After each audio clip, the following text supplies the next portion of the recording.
Клітки для перепелів несучок та курей несучок. Ось такого виду.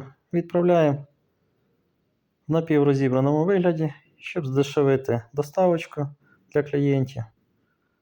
Вона йде укомплектована.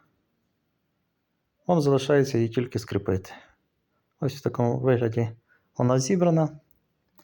А ось зараз покажу, в якому вигляді вона їде. Ось тут заготовочки у нас. Боковушка, верхня частина, нижня частина. І ось так це виглядає одна штука. Ось це бокові з'єднання. Для перепелів це йде решіточки. Ось це для яйцезбірничка, низ та верх. Також в комплект входить труба для закриття і скоби 90 штук. Ось такий комплект залишається зібрати. Одночасно можна відправити до 10 штук.